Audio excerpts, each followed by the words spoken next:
시청자 여러분 안녕하십니까. 시사진단의 현재훈입니다. 제주도가 일몰제로 해제되는 도시공원에 대규모 주택단지를 조성하겠다고 발표했습니다.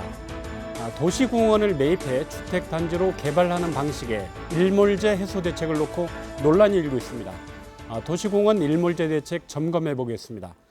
오늘은 네 분의 패널과 함께합니다. 제주대 건축학부 김태일 교수, 제주주민자치연대 강우진 대표 나오셨습니다. 반갑습니다. 강전의 변호사, 문화도시공동체 쿠키 이승택 대표 자리하셨습니다. 안녕하십니까. 제주도가 내년 7월 일몰제로 도시공원에서 해제되는 제주시 화북동 동부공원에 대규모 공공임대주택 단지를 조성하겠다고 밝혔습니다. 이로 인한 반발과 논란이 일고 있습니다. 먼저 준비한 영상 보시고 자세한 얘기 나눠보겠습니다. 제주시 삼화지구 남쪽의 동부공원, 2001년 도시공원으로 지정됐지만 2년 뒤 공원지구 해제를 앞두고 있습니다. 제주도는 공원 부지와 주변 토지 32만 제곱미터를 민간 임대주택 공급 촉진지구로 지정하기로 하고 주민 공람에 들어갔습니다. 면적이 삼화지구의 3분의 1 정도입니다. 토지주택공사가 토지를 매입해 2026년까지 공원과 단독주택, 공동주택을 조성한다는 계획. 이곳에 지어지는 공동주택은 무주택자나 청년, 신혼부부를 위한 민간이나 공공임대주택으로 총 1,700세대 규모입니다. 관건은 부지의 97%에 이르는 사유지 매입, 고물상이나 정비업체 등 이전이 어려운 업체들의 반발이 예상됩니다. 어디 가서 충분히 할 수 있는 업장 같으면 모르는데 어디 가서 뭐 천대받는 업이다 보니까 이거는 보상의 문제가 아닙니다. 이거는. 제주도가 매입해야 하는 일몰 예정 도시공원은 39곳, 1조 원 가까운 예산이 필요해 지방채까지 발행해야 합니다. 다른 지자체들도 상황이 비슷해 정부가 미집행 도시공원 해결 방안의 하나로 이번 사업을 추진하는 겁니다. 도시의 그 서민들이 주거할 수 있는 공공주택 확보 차원과 도시공원 해소 대책 일몰과 같이 병행해서 투트랙으로 지금 저희들이 진행하고자 하는. 제주도는 제주시 오등봉공원 71만 제곱미터와 건입동 중부공원 21만 제곱미터를 민간 공모로 개발할 계획입니다. 총 면적의 70%를 공원으로 하고 나머지 30%에 일반 분양과 임대주택을 짓는 방식입니다.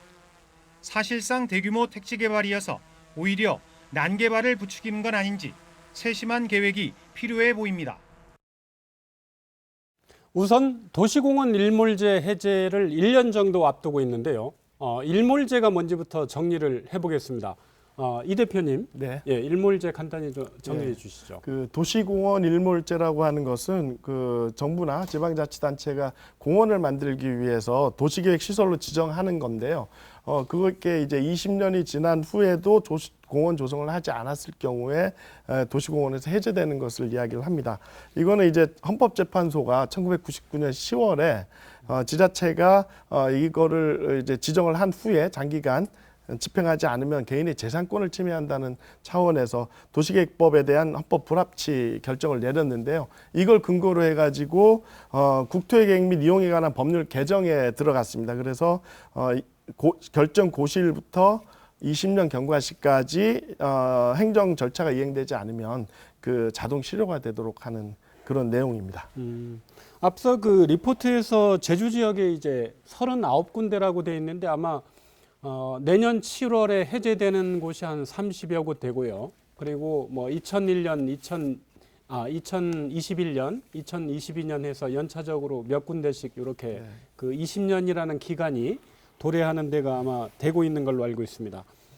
근데 그 일몰대로 해제되는 제주시 화북동 도시공원에 한 1,800세대 가까운 대규모 주택단지를 조성한다는 계획을 제주도가 발표를 했습니다.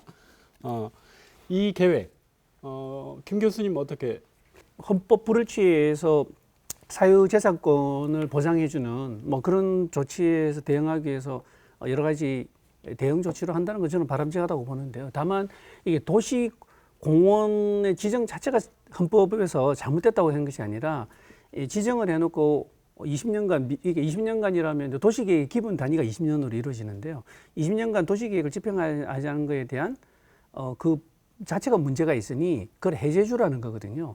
그런 관점에서 보면 지금 동부공원이라든지 오등동 공원의 이 개발의 어떤 그 대응 방법은 기본적으로 뭐 VTR에서 나왔습니다만 이게 좀 죽이기 전도된 것 같습니다. 왜냐하면 도시공원이 가지고 있는 원래의 목적과 달리 공공임대주택의 이 공급에 초점을 두는 그런 방법으로 도시공원 해제에 따른 대응 전체에서 도시의 어떤 계획 차원에서 좀 체계적인 대응이 있고 그 다음에 우선순위에 있어서의 공원을 매입하고 그 다음에 뭐 부지 계약 사용의 계약을 맺는다든지 아니면 또 다른 방법에서 부지를 매각하지 않는 부분에 대해서 다른 방법 대응한다든지 뭐는 체계적으로 좀 대응해야 되는데 공공임대주택에 너무 방점을 둔 부분이 아닌가라는 부분에서 저는 좀 걱정스러운 부분도 있다. 이 대표님 뭐 총평 가능하겠습니까? 그 계획. 공공임대주택을 짓는 거에 대해서는 사실 뭐 그 한목적성에 대해서는 뭐 별 말씀들이 없으실 것 같은데 저도 이제 김태일 교수님 말씀처럼 이게 이제 공원 부지라는 거에 이제 그 좀 저희가 따져봐야 될 게 있다는 겁니다. 그러니까 그 도시계획상으로 그 공원 부지를 만들어놨다는 것은 거기에 이제 공원이 필요하다라는 어떤 그 도시계획적 목적성이 있는 거거든요. 근데 그 공간을 임대주택에 대한 방점보다는 최초의 목적인 공원의 목적을 두고 이 방안들이 만들어져야 되는 거고 뭐 이제 이 계획대로 앞으로 진행이 될지는 이제 좀 계속 따져봐야 되는 거지만 만약에 이제 이런 그 택지 개발이 이루어진다면 이게 이제 공원의 목적에 맞는 방식으로 예를 들어서 가장 좋은 어떤 공원 도시로 만든다든지 아니면 그 도시의 어떤 공원으로서의 어떤 목적성들 예를 들면 뭐 에너지 자립 도시라든지 뭐 그런 그 도시의 미래를 보여줄 수 있는 굉장히 디테일한 부분까지도 저희가 신경을 써서 지켜봐야 될 것 같다는 생각입니다. 조금 더 추가적으로 우리 센터장님 말씀하신 부분에 대해서 좀 추가적으로 말씀드리면 이게 임대주택 자체 짓는 것 자체가 저는 나쁘거나 뭐 잘못된 부분은 아니라고 생각이 듭니다. 근데 이게 지금 오늘의 주제는 도시공원이잖아요. 이 도시공원이라는 거는 공원이라는 거는 도시계획에서 기반시설에 가장 중요한 몇 가지가 있는데요. 첫째는 이 공원, 녹지 공간이 조성이 이 도시의 체계를 이루면서 하나의 요즘 문제가 되고 있는 열대야라든지 환경의 보호의 목적이 있습니다. 근데 두 번째는 이제 도시민들이 어디에 쉴 수 있는 여유 있는 공간, 힐링하는 공간을 좀 만들어주는 부분이 있고 두 번째는 편의성이 있고요. 세 번째는 재난 재해가 났을 때, 뭐 예를 들면 홍수 난리라든지 큰 화재가 났을 경우에 어떤 피난의 공간, 대피 안정성의 공간, 안정성을 확보하는 그런 기능이 있거든요. 근데 그런 어떤 공공의 이익이 가장 크게 대변될 수 있는 공간을 너무 공공임대주택의 공급에 비중을 두고 이렇게 접근하는 방법은 우리가 큰 공공의 이익에 놓칠 수 있는 부분이 아닌가라는 측면에서 우려가 된다는 말씀을 드리는 거고요. 두 번째 문제가 될 수 있는 거는 뭐냐면 이게 동부공원, 화북의 동부공원 같은 경우는 무려 1,780세대 정도지 않습니까? 그러면 입주자들이 보통 한 5,000에서 6,000명 정도인데 육지 아파트 단지에 비해서는 작은 규모지만 제주도에 개발되어 있는 아파트 규모로 본다 그러면 작지 않은 규모거든요. 근데 그런 관점에서 보면 도시계획의 또 다른 어떤 그 인구 집중화에 의한 지역 개발의 불균형, 그다음에 교통 문제 뭐 이런 것들이 집약돼서 나중에 또 다른 문제를 야기킬 가능성이 있기 때문에 이런 부분에 대해서 좀 신중하게 접근해야 된다라는 우려의 목소리가 좀 크지 않은가. 강 대표께서 요 도시공원 매입해서 예. 요 지구의 이 대규모 공공임대주택 단지 조성하는 사업 어떻게 보십니까? 두 분 생각과 크게 다르지 않습니다. 그래서 도시공원은 기본적으로는 이제 도시의 쉼터이자 또 도시의 숨쉴 공간인데 그런 공간 자체를 행정 20년 동안 방치하다가 이제 와서 이제 뒤처리하는 방식으로 물론 서민을 위한 주택 짓는 건 좋겠지만 당초 취지 자체를 없애버리는 건 상당히 문제라고 보고요. 두 번째는 이제 도시 기능 관련해서 이미 화북 지역 같은 경우에는 사마주가 생기면서 도시가 팽창돼 가는 과정에 있는 곳입니다. 그 중에 교수님 말씀처럼 1,780세대면 대략 한 4,000명인데 4,000명의 인구가 새롭게 또 거기 이제 거주하게 된다면 사실은 이제 제주시 구도심이 더 확장돼가지고 신촌까지 이어지는 거의 사실상 도시가 돼버리는 그런 곳이라서 전체적인 지역 균형에 봤을 때 제가 보기에 좀 맞지 않는 계획이다. 마지막으로는 결국은 사유주의가 97%인데 과연 저거를 합리적으로 갈등 없이 매입할 수 있겠냐에 대한 의문도 있기 때문에 일방적인 정책보다는 좀 더 지역 주민하고 정책적인 판단이 새롭게 좀 요구된다고 볼 수 있겠습니다. 강 근데, 변호사님은 지금 세 분이 거의 비슷한 의견을 주신 것 같아서 저는 좀 반대되는 생각을 말씀을 드리고자 합니다. 지금 교수님께서 말씀하신 게 인구 집중화가 지금 되고 있다. 그리고 우리 강 대표님께서는 도시가 지금 팽창되고 있는 과정에서 사마지구에는 사실 이미 굉장히 많은 아파트 단지가 들어와 있잖아요. 근데 오히려 저는 그렇기 때문에 그곳이 어떻게 보면 공공임대주택 단지로서 최적의 입지라고 생각을 합니다. 지금 제주도가 인구수는 계속 늘어가고 있고 조금 지금 비율은 줄어든다고 하지만 그리고 중산간에서 계속 그 거주 단지들이 생기다 보니까 제주도의 도로 포장률이 지금 전국 1위라고 알고 있어요. 그 중산간에 집들이 자꾸 지어지니까 그쪽으로 도로가 나고 하수시설이 올라가고 그러면서 사실은 정말로 난개발이 이루어지고 있는 것입니다. 어떻게 보면은 난개발을 줄이기 위해서는 사람들이 집약적으로 모여서 살아야 되는 거거든요. 화북 같은 경우에는 사실은 이미 어느 정도의 인프라가 갖춰져 있기 때문에 임대주택이 필요하신 분들 입장에서는 어떻게 보면 굉장히 반길만한 상황이라고도 좀 생각이 듭니다. 지금 여기가 땅이 계속 뭐 가격도 올라가고 있는 상황이고 민간 분양도 가능한데 지금 도에서는 오히려 임대주택을 짓겠다라고 하는 것은 또 도 입장에서 보면은 또 큰 결단이지 않을까 그렇게 생각이 듭니다. 도에서 지금 강조하는 게 도에서도 뭐 고민이 없지는 않았을 것 같고요. 도시공원이 해제되는 걸 그렇다고 이제 100% 다 돈 들여서 매입하는 뭐 방법도 있겠지만 그 매입을 하면서 이제 내 집이 없는 서민들의 어떤 내 집 마련을 위한 그런 저렴한 주택 그 두 가지 목표를 좀 달성하기 위해서 나온 고육책이 아닌가 행정기관에선 그런 측면에서 접근해 볼 수는 없겠습니까? 그러니까 이제 조금 전에도 행정 쪽에 저는 뭐 행정 쪽에 일을 뭐 잘못됐다 이런 논리보다는요. 이제 어느 쪽에 방점을 두는가에 따라 그 결과물은 다르다고 생각합니다. 우리 강 변호사님 말씀하신 거에 저도 뭐 일부 인정하는 부분도 있긴 한데 우리가 좀 잘 들여다봐야 되는 게 오늘 이게 도시 공원이지 않습니까? 이 공원과 또 임대주택 공급하는 거하고도 차원이 다르거든요. 왜냐하면 제가 말씀드리는 거는 뭐냐면 첫 번째는 뭐냐면 강 변호사님 말씀하신 대로 임대주택 지어야 되겠죠. 공공임대주택은 우리 주거복지의 가장 큰 기반인데, 근데 이게 첫 번째 논의는 왜 자꾸 이게 도시화된 지역에만 자꾸 공급을 해야 되느냐. 오히려 그러면 읍면 지역에 공공임대주택 수요는 없는가라는 측면에서 본다 그러면 거기도 수요가 있다 그러면 1780세대의 대규모의 단지의 공급보다는 이거를 분산으로 할 수도 있는 방법도 저는 반론의 여지가 있다고 보고요.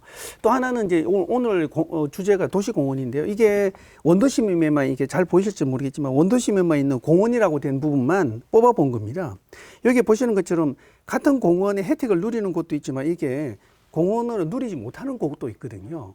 그리고 이미 화북 지역에 인프라라고 돼 있다고 합니다만 이 화북 지역에도 보면 공원이 없습니다. 근데 이런 관점에서 본다 그러면 그 공원이라는 그 공공의 이익의 큰 틀을 가지고 있는 인프라에 어느 쪽이 더 임대주택보다는 공공의 이익이 더 큰 도시공원이 훨씬 더 지역 주민들에게 삶의 질을 높이는 수단이라는 측면에서 조금 더 체계적으로 우선순위에 이게 39곳인데 해제가 된다 그러면 그냥 개발할 것이 아니라요. 먼저 도가 이거는 무슨 돈을 들여서라도 매입을 하는 우선순위를 정하고 그 다음에 매입이 불가능한 경우에는 이게 관련된 법에 근거해서 토지주와 함께해서 이렇게 공동으로 개발하는 그러니까 뭐 도시공원을 사용권을 임대료를 주고서 하는 방법도 있고요. 세 번째 방법은 도저히 팔지 않은 경우에는 개발 행위를 좀 최소화하면서 뭐 사유권 행사를 재산권 행사할 수 있는 쪽으로 좀 유도해주는 이런 어떤 전략을 세우고 난 뒤에 하라는 것이죠. 근데 그렇지 않고 자꾸 이게 공공임대주택과 공원을 투트랙이라는 이름하에 이렇게 개발한다는 것은 제가 보기에는 단기 전략으로는 괜찮지만 장기적으로 보면 도시계획 큰 틀 속에서는 어긋나는 부분이 많을 것이다. 뭐 이런 생각이 좀 말씀을 드리는 겁니다. 이 대표님, 요 두 가지 목적을 좀 달성하기 위한 뭐 고육책의 하나다. 어떻게 그러니까 보십니까? 두 마리 토끼를 다 잡으려다가 예. 디테일하게 잘 만들지 못하면 다 놓칠 수도 있다라는 우려가 있습니다. 그래서 저는 이제 계속 말씀을 드리는 거지만 이 땅은 도시공원으로서 접근됐던 땅이고 그거에 대한 어떤 도시계획적 목적성이 필요했던 땅이라서 그 땅을 가능하면 도시공원의 목적에 맞게 사용했으면 좋겠다라는 의도를 계속 말씀을 드리는데 문제는 이겁니다. 이제 시간이 제한이 됐다는 이야기죠. 이제 2020년 6월이 지나면 이 도시공원이 해제가 돼서 단 한 평의 땅도 도시공원으로 사용 못할 수도 있다라는 문제가 있다라는 겁니다. 그렇다면은 지금 저희가 조금이라도 공원을 확보할 수 있는 방법을 저희가 고민을 해야 되는 건데, 그러니까 과거에 못한 거는 못한 겁니다. 이거는 정말 비판을 받아서 마땅한 이야기인데, 지금 저희가 선택을 해야 된다면 가능하면은 이거를 공원의 목적에 맞게끔 유도를 해야 되는데, 그 방법으로서 지금 이 공원을 70%는 공원으로 만들고 30%를 개발할 수 있도록 하는 민간 특례가 이제 그 방법으로 하나 나온 거거든요. 지금 그걸 가지고 움직이려고 하는 건데, 가능하면 이거를 공원의 목적으로, 그러니까 나머지 70%라도 저희가 공원으로 정말 제대로 좀 만들어 갔으면 좋겠다는 생각인 겁니다. 그 환경 단체에서 뭐 비판 성명 냈는데요. 그 부분에 대한 평가 잠깐 들어보겠습니다. 개발 이익에 좀 초점을 맞춘 게 아니냐. 근데 그거는 지금 이게 임대주택이지 않습니까? 개발 이익에 초점 맞췄다라는 비판은 제가 보기에 좀 넌센스처럼 보이는 그런 이야기입니다. 물론 이제 50% 정도는 8년 후 분양을 한다는 그런 조건이기는 한데, 지금 어차피 이거는 이제 LH라든지 뭐 나중에 뭐 이런 비슷한 경우에 제주개발공사라는 공기관에서 이런 일들을 뭐 할 수도 있겠지만, 이런 공공임대주택을 짓는 부분에 대해서 이제 너무 개발 이익에 초점이 있다라는 거는 좀 논리가 안 맞는 것 같아요. 환경단체 그 비판 요지가 크게 그거더라고요. 도로 근처 접근성이 가장 좋은 데를 대규모 택지로 개발해서 반은 임대로 하지만 반은 추후에 이제 분양하겠다. 이건 사실상 뭐 그 지역에 땅값도 올리고 뭐 분양이라는 부분은 어차피 수익에 초점을 맞춰서 하는 사업이고, 그런 부분에 대한 좀 비판 입장인 것 같습니다. 그 동부공원의 뭐 마스터 플랜 비슷하게, 마스터 플랜도 아니죠. 뭐 계획 초안이긴 한 토지 이용 계획의 초안을 보면 제가 보기에는 좀 문제가 많습니다. 왜냐하면 이렇게 속된 말로 떡판 나누듯이 이 땅의 지형의 여러 가지 조건을 고려하지 않은 상태에서, 물론 초안이긴 합니다. 그걸 잘라서 노란 색깔은 공공임대주택, 녹지 공간은 이 공원화 하겠다라고 하는 계획인데요. 그렇다 그러면 우리 전 센터장님 말씀하신 대로 이 생태 도시, 공원 도시, 또 임대주택의 어떤 여러 쾌적성을 담보한다는 측면에서 보면 그런 것들이 떡판 나누듯이 이렇게 큰 공간으로 두는 게 아니라 여러 개 분산해서 공원들을 사이사이 이렇게 분산 배치하면 훨씬 쾌적성이 높죠. 근데 그러다 보면 소위 말하는 비용은 들어가는데, 개발에 어떤 비용은 들어가는 반면에 수익률은 떨어지겠죠, 아무래도. 근데 그런 관점에서 아마 여러 가지 비판이 너무 이렇게 개발 중심으로만 두는 것이 아닌가, 뭐 그런 비판을 하는 것 같고요. 지금 제시된 그런 초안이 그대로 적용될 가능성이 저는 있다고 보는데, 그런 식의 개발은 제가 보기에는 제주도의 생태도시, 또 문화도시, 안전도시를 추구하는 우리 도의 정책하고는 좀 반하는 것이 아닌가라는 점에서 좀 우려스러운 부분이라고 생각은 듭니다. 그러니까 지금 토지용계획 보면은 사실 지금 2020년 이후에 만들어지는 도시라고 보기에는 너무 미비한, 그러니까 별 고민 안 된 계획안이라고 저도 생각이 듭니다. 이 부분은 정말 저희가 지역의 전문가들, 정말 도시를 살아가는 분들이 모여서 정말 좋은 대안을 좀 만들어내야 되는 부분이라고 생각을 합니다. 정책을 이제 환경단체 입장은 뭐 제가 보기에는 큰 틀에서는 도시공원의 수준을 유지하는 게 어떠냐, 이런 컨셉이었는데, 이거를 국토부가 장기 미집행도로 도시계획 해제 가이드라인을 만들었는데, 그거에 따라서 사실은 일몰제를 핑계로 또 다른 전 택지 개발로 간다라고 보는 거죠. 규모를 떠나서. 그래서 근본적으로 도시공원을 다시 유지할 수 있는 방안들을 좀 검토해야 되는데, 저는 그런 부분에 대한 좀 검토가 없었고, 물론 제주도만의 문제는 아니었고 정부 차원의 강력한 대책이 있어야 되는데, 예를 들면 서울시는 이와 관련해서는 대부분 또 전면 존치 방안을 좀 강구하고 있습니다. 그런 것도 좀 참고하면서 정책에 대한 새로운 좀 고민이 필요하다고 보여집니다. 이 일몰 도시공원 해제 방법으로 안 그래도 아까 강 대표님 말씀하셨지만 그 민간 특례 개발 이 방법도 사실은 국토부에서 그 내놓은 그 해법 중에 하나로 만약에 전국에서 공모를 받아서 사실 요번에 제주에서 뭐 3군데 응모를 했는데 지금 화북동 동부공원 네. 그 부분이 이제 선정이 돼서 추진하는 걸로 계획이 확정돼서 지금 진행이 되고 있는데요. 이 민간 특례 개발 방식의 문제는 혹시 없는지 어떻게 봐야 됩니까? 사실 그 민간 특례로 도시공원을 그 민간 특례 방식으로 해소한 경우가 사실 거의 없습니다. 좀 시간이 지난 거지만 이제 의정부에서 그 사례가 하나 있긴 있는데 전체 부지를 민간이 토지 매입을 해서 그 중에 30%만 개발을 하고 나머지 70%의 토지는 공원으로 다시 기부 체납을 한다. 이 방식으로 하면은 사실 민간에서는 수익을 얻을 게 거의 없거든요. 그러니까 민간에서 접근할 수 있는 그 여지가 거의 없는 사업입니다. 이거는 굉장히 민간에서 공공성을 가지고 접근하는 방법밖에 없고 사실 그러다 보니까 그런 사례들이 많지 않고 결국은 지금 이제 공기관들을 이용한 그 공공임대 특례를 가지고 공공임대 주택을 가지고 접근하고 있는 거거든요. 지금 예를 들어서 아까 저 화면에도 있었지만 이제 오등동이라든지 중부공원 같은 경우 민간 그 제한을 받겠다라고 하지만 그런 방식으로 수익을 내서 하려면은 사실상 그 용적률을 높여준다든지 뭐 이런 어떤 인센티브가 있지 않는 한은 그 공원을 이제 기부 체납하면서까지 사업을 할 수 있는 여지가 있을지 좀 고민이 됩니다. 그거는 제가 보기에는 이제 개발에 관련된 부분에 너무 초점을 두는 부분이고 실제로 실현 우리 이 전 센터장님 말씀하신 대로 실현 가능한 개발 이익이 환수가 안 되잖아요. 그러니까 어려운 부분 같고요. 근데 여기 보면 도시공원 및 녹지 등에 관한 법률에 보면 여러 가지 대안들이 저는 있는 것 같습니다. 여기 보면 제3조에 보면 시범사업 이게 민과 관이 같이 합쳐서 이제 시범사업 할 수 있는 제도들도 있고요. 그 다음에 여기 또 몇 조인가요? 12조에 보면 도시공원 부지 사용 계약. 이게 관에서 토지 소유자와 사용 계약을 맺어서 몇 년간 뭐 10년이든 20년이든 사용 계약을 맺어 가지고요. 공원으로서 사용하면서 점진적으로 매입하는 이런 방법도 있거든요.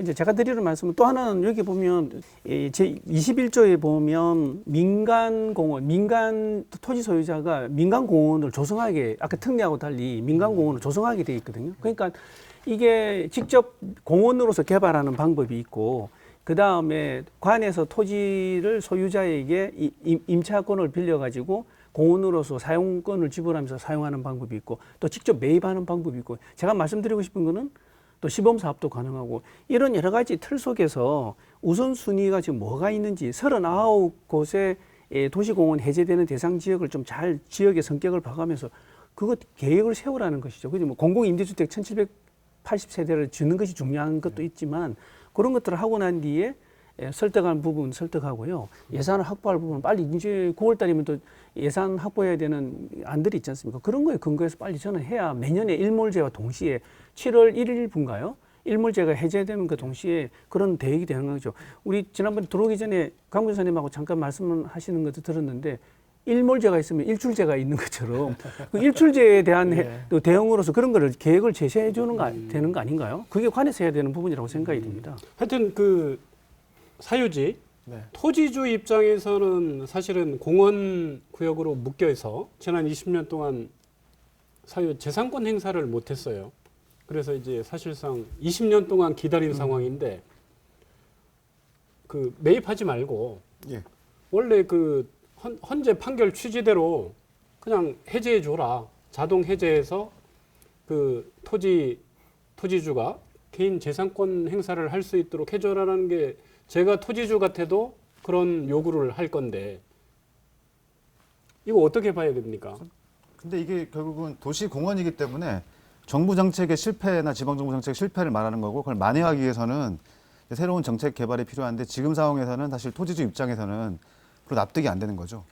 예를 들면 지방정부 입장에서는 고작 국토부가 내놓은 안이 지방채를 발행하면 5년 동안 원금도 아니고 이자의 50%를 지원하는 수준인 거고 토지주 입장에서도 사실은 특별한 인센티브가 없으면 굳이 내가 거기 공원으로 계속 남길 필요가 없는데, 그럼 예를 들면 가장 핵심적인 게 이제 20년 동안 임대를 해줬을 경우에는 상속세 재산세를 40% 정도 감면해주면 상당히 이득이 있기 때문에 그런 것들을 좀 개발해서 실질적으로 이해 당사자인 토지주가 사실 이 정책에 좀 동의할 수 있는 부분들을 지방정부는 아니고 중앙정부가 할 필요 있고, 나가서 지금 또 하나의 문제는 아까도 얘기했지만 지방채 이자만 지원해주고 있는데 똑같은 도시계획시설인 도로 같은 경우에는 50%를 지원해주고 있고 그 이자가 아니라 원금으로, 그리고 뭐 제주도는 없지만 댐 같은 경우에는 정부가 90%를 보조해주고 있습니다. 똑같은 도시계획 시설이기 때문에 이런 부분까지도 감안해서 도시공원 정책을 좀 새롭게 입안할 필요가 있겠다고 좀 보여집니다. 근데 그게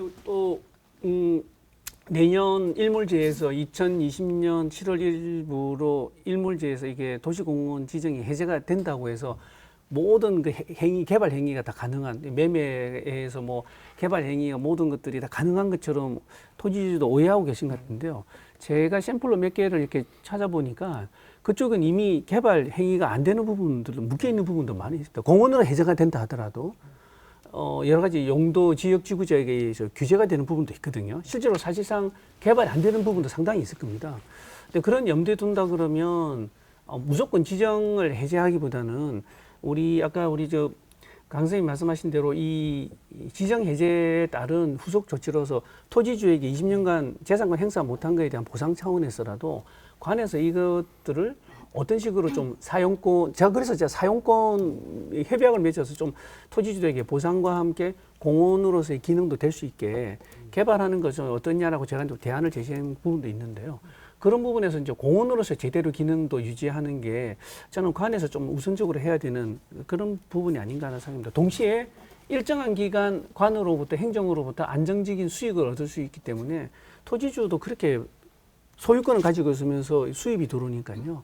그런 부분에서는 또 토지주도 그렇게 반발하지는 않을 거라고 생각이 듭니다. 저는 그게 합리적인 대안이 아닐까 그런 생각도 해봅니다. 결과적으로 지금 이 일몰제 문제가 되는 것이 우리는 이제 제주에서 특히 지금 그 화북 쪽을 포커스를 맞춰서 이야기를 하고 있지만 사실은 전국에서 다 같이 일어나는 사안인 거거든요. 제가 알기로는 서울시 같은 경우에는 지금 토지를 만약에 매입을 하게 되면 10조 원 정도의 돈이 들어갈 정도로 어마어마한 상황이라고 합니다. 그래서 이제 전국적인 이게 이슈이기 때문에 국토부에서 LH와의 연계 사업을 해서 아마 수요조사까지 해서 이러한 프로그램을 만든 것으로 알고 있는데 이렇기 때문에 오히려 우리 제주도 그리고 다른 지방자치단체들도 조금 손을 놓고 있었던 게 아닌가, 뭐 국토부에서 어떻게 해주겠지, 이게 우리만의 이슈가 아니기 때문에 그랬던 게 아닌가라는 생각이 좀 들고, 지금 아까 교수님이 말씀하신 것처럼 이제 제주 같은 경우에 우리에 맞춰가지고 지금 조금 사실 늦은 감은 좀 있긴 하지만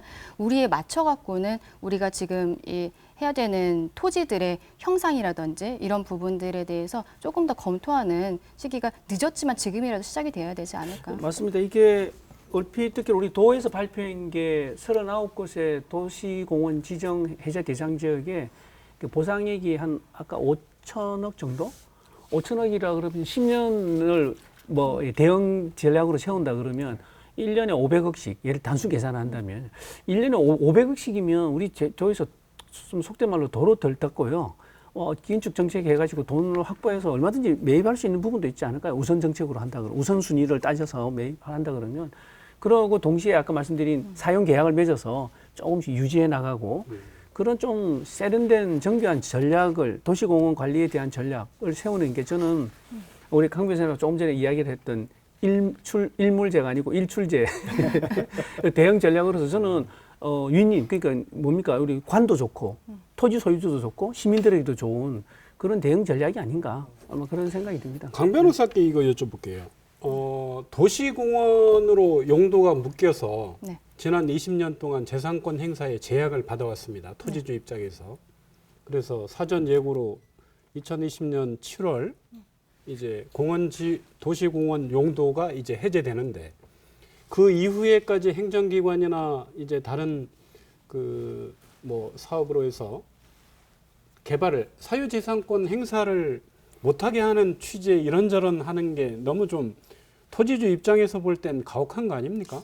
토지주 입장에서는 가혹하다고 생각할 수 있지만 어떻게 보면 토지의 공개념 이런 것도 좀 생각을 해야 될 것 같습니다. 본인의 사유재산권과 그리고 이 지역을 나의 사유재산권을 약간 내려놓고 공공의 이익을 위해서 공원이든 지금 뭐 임대주택이든 이런 거를 하면서의 법익에 대한 이게 형량 이런 것이 필요하다고 지금 현재나 대법원에서도 계속 판단을 하고 있는 것이거든요. 그리고 지금 방향을 살펴보면은 계속 우리 패널들께서도 말씀을 하셨지만 사유재산권이 어쨌거나 가장 존중받을 수 있는 부분, 그래서 뭐 임차를 한다든지 뭐 다른 방식으로 보상을 한다든지 지금 그런 이야기들이 나오는 것이 어쨌거나 그 부분의 이익 형량에 있어서 지금 우리가 공익적인 방법으로 진행을 한다 해도 토지 소유자들에 있어서의 사유재산권을 가장 보장해주는 방향으로 가야 한다. 그 부분은 어떻게 보면 이미 합의는 되어 있는 부분이지 않을까 그런 생각이 듭니다.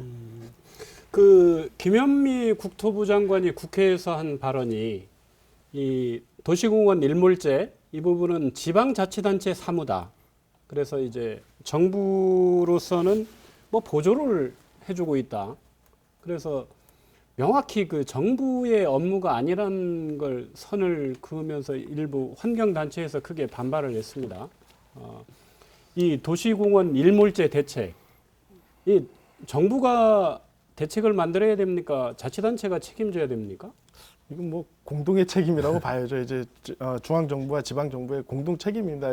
도시공원을 기획을 하는 거는 이제 도시계획상 이제 그 지방 사무로는 되어 있지만 결국 이제 중앙 정부까지 다 인가를 받아야 되는 그런 부분들이거든요. 그러니까 이런 과정 속에서 어느 한쪽이 책임이라고 하기는 좀 그런데 중요한 거는 그 뭐 결국은 예산의 문제가 있을 겁니다. 예를 들면 2014년도에 국토부에서 이야기할 때 도시공원을 포함한 다른 도시계획 시설 모두 이제 장기 미집행된 그 시설들을 매수하는데 예상되는 집행 비용이 139조 원입니다. 그래서 이거를 그 중앙 정부가 다 끌어안는 것도 문제지만 이거를 또한 지방자치단체에만 떠넘는 것도 굉장히 큰 문제거든요.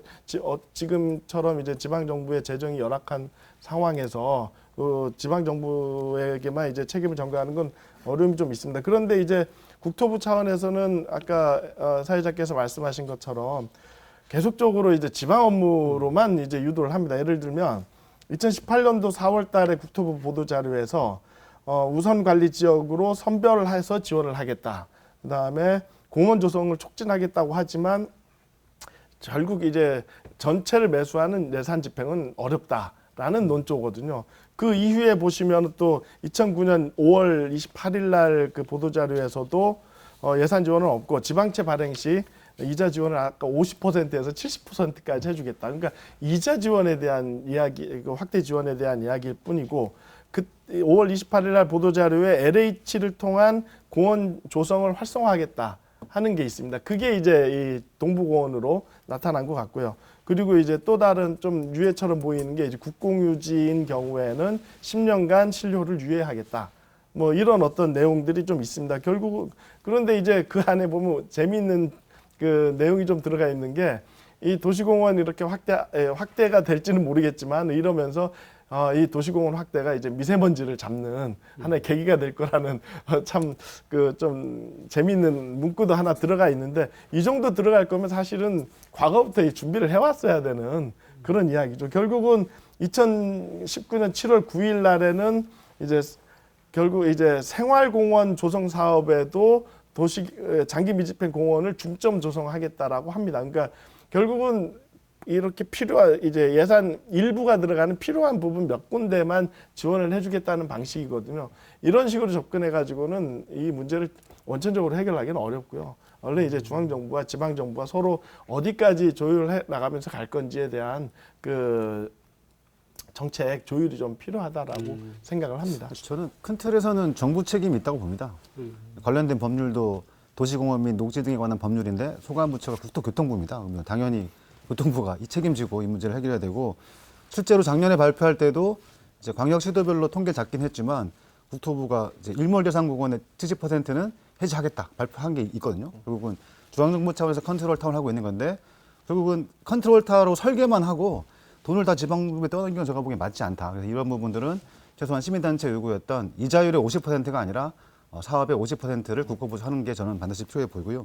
또 하나는 지금 논의되고 있는 게 주로 범정부 지원 대책에 보면은 이제 도시 재생이라든가 지역 개발 사업만 한정되어 있는데 다행스러운 거는 그때 발표 당시에 보면은 환경부 사업으로 도시 생태 보건 사업이라든가 도시 숲 조성 사업 이런 것들이 반영된 게 있어요. 이런 부분 좀 확대할 필요가 있고 더 나아가서는 이제 아까 임차공원 제도라든가 그리고 광역 도시 공원 도입 그리고 그 좀 특이한 게 이제 시민과 기업들이 함께 할 수 있는 신탁 제조 이런 것들까지 좀 활용할 수 있는 다양한 제도들을 그냥 말로만 할 게 아니라 시범적으로라도 한번 도입할 필요가 있어 보입니다. 지금 우리 그 동부공원의 그 뭐 첫 제주에서는 그 일몰제 그 첫 사업으로 지금 해서 논란이 일고 있는 부분인데요. 패널들께서 각자 이게 뭐 찬반 의견이 있을 수 있고 여론도 조금 갈리고 있습니다. 사실은 뭐 불가피하다는 측면도 있고 최선책인지 차선책인지 고육책인지 그 각자 지금 그 공원지구를 매입해서 대규모 공공임대주택 사업 벌이는 부분에 대한 의견하고 더 추가해서 좀 더 보완됐으면 하는 부분 해서 정리를 내주죠. 교수님 먼저 말씀. 강 교수님 먼저. 저는 조금 아까 강호진 대표님 말씀하신 거에 좀 많이 동의를 하는데 나라가 좀 무책임하다 이런 생각을 합니다.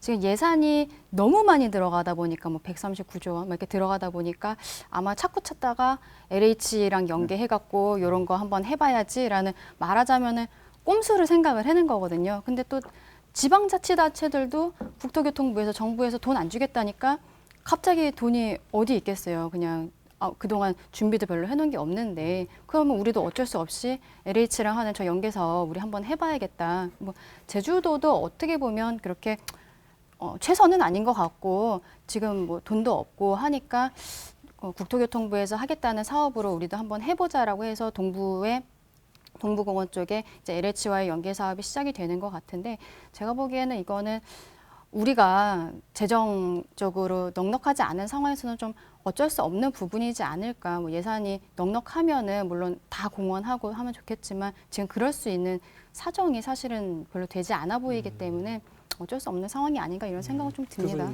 저는 이게 국토 이용에 관한 법률 또 도시공원 및 녹지 등에 관한 법률 이 모든 것들의 기본적인 그 소관 부서는 국토교통부거든요. 그리고 또 뭐 법의 문제를 떠나서 이 국토의 종합적인 관리를 하는 부분이 이 국토교통부입니다. 그런 관점에서 본다 그러면 이거는 제주도라는 특별한 지역의 문제뿐만 아니라 전국의 문제이기 때문에 법적인 문제, 그 다음에 뭐 도덕적이라 그래야 되나 하여튼 행정적인 어떤 문제의 책임에서 본다 그러면 저는 국토교통부가 저는 일정한 책임을 좀 져야 된다고 보고요.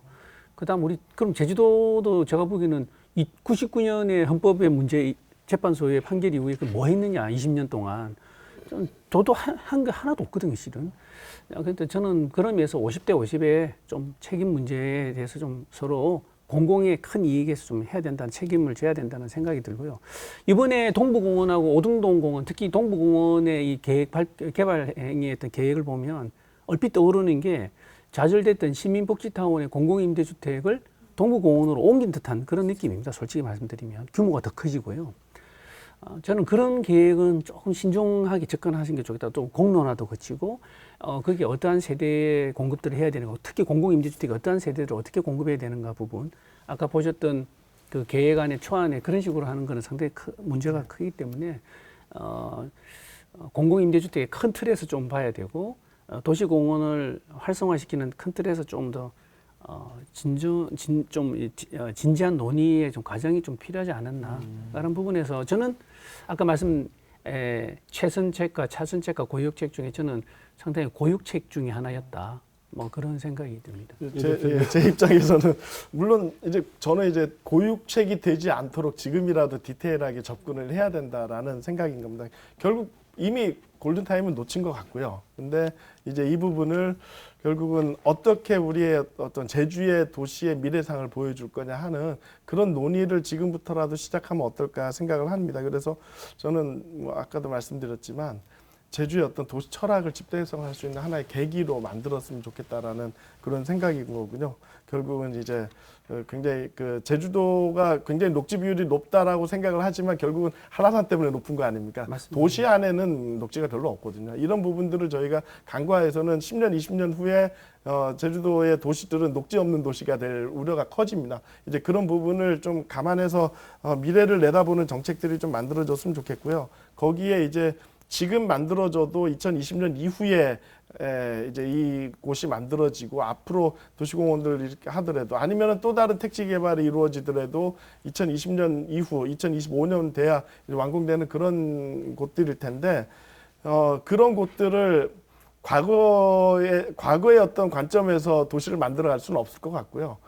미래를 내다볼 수 있는 논의들을 많이 했으면 좋겠다는 생각입니다. 예를 들면 지금 많이 논의되고 있는 어떤 스마트 도시라든지 뭐 공유 도시라든지 에너지 자립 도시라든지 이런 제주도가 추구해야 될 도시의 맥락들이 굉장히 많거든요. 이런 부분들을 같이 논의를 했으면 좋겠습니다. 강 대표님. 뭐 사실은 뭐 고육책인 것 같아요.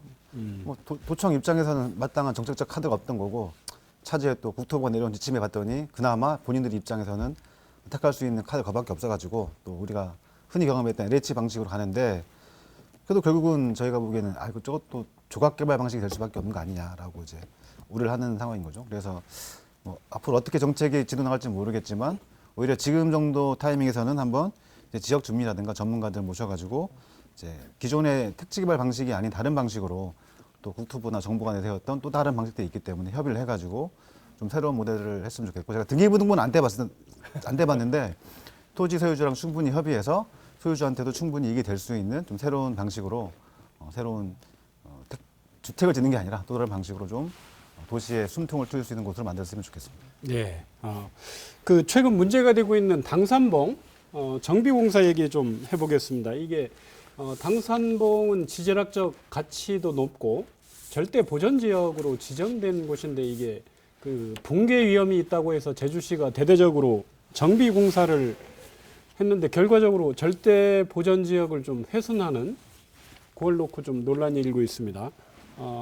이런 그 논란이 좀 생기는 이유, 뭐 관행적인 어떤 정비공사 이걸 어떻게 봐야 됩니까? 행정기관이 하는. 그래서 뭐 여러 가지로 어려운 그러니까 안전관 입장에서 보면 이게 거의 한 8, 90도에 가까운 수직에 가까운 지역이거든요.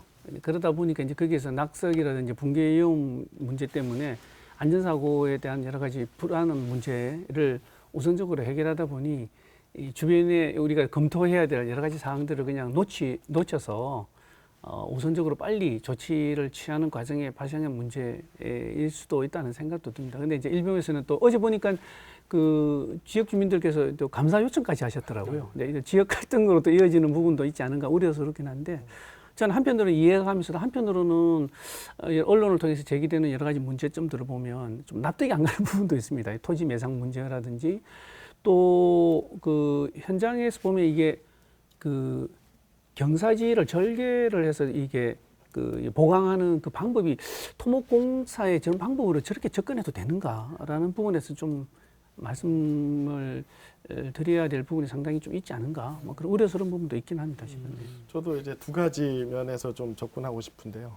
하나는 이제 정책의 골든타임에 대한 이야기를 좀 하고 싶습니다. 사실은 이런 방식으로 해결하지 않도록 정말 제대로 된 방식으로 해결할 수 있도록 미리 이거를 사전 조치들을 해야 되는 부분인데 그 타이밍을 좀 고민할 수 있는 타이밍을 많이 놓친 것 같고요. 특히나 이제 이 절대 보전 지역, 제주가 제일 우선으로 추구하고 있는 이 환경이라는 부분을 바라보는 어떤 시각에 대해서 좀 시각이 나타난 것 같습니다. 그러니까 아까 김태일 교수님 말씀하신 것처럼 보존 녹지를 다루는데 토목공사로 대응을 하면 굉장히 넌센스거든요. 그러니까 보존 녹지는 보존 녹지에 맞게 어떤 사회적 문제에 걸맞는 방식으로 해결을 해야 되는데 그거를 그냥 일상적인 어떤 토목공사 방식으로 해결했다는 거는 조금 좀 우려가 되는 부분이라고 생각을 합니다. 저는 이번 사안이 우리가 제주도의 환경에 대해서 어떻게 생각하고 있는가를 보여주는 좀 단적인 예라고 생각을 합니다. 지금 이 부분에 있어서 붕괴 위험이 있었기 때문에 사실은 이 보강공사가 들어갔던 거거든요. 거기에 대해서 이의를 제기하시는 분은 없을 겁니다. 안전에 대한 거니까요. 근데 그 공사를 하는 과정에 있어서 이거를 지금 절대보전직으로 되어 있는데 어떤 방식으로 어떻게 공사를 할 것인지에 대한 깊은 고민이 전혀 없었던 거예요. 그러니까 이런 부분이 우리가 그동안에 자연을 보존해야 된다, 어떻게 해야 된다 이렇게 말은 하지만 디테일한 부분들, 실제로 공사에 들어갔을 때 어떻게 보존할 것이고 어떤 방법을 취할지에 대한 고민이 없었던 부분들이 이번에 정말 제대로 보여준 것이 아닌가 좀 그런 생각이 들었습니다. 강 대표님.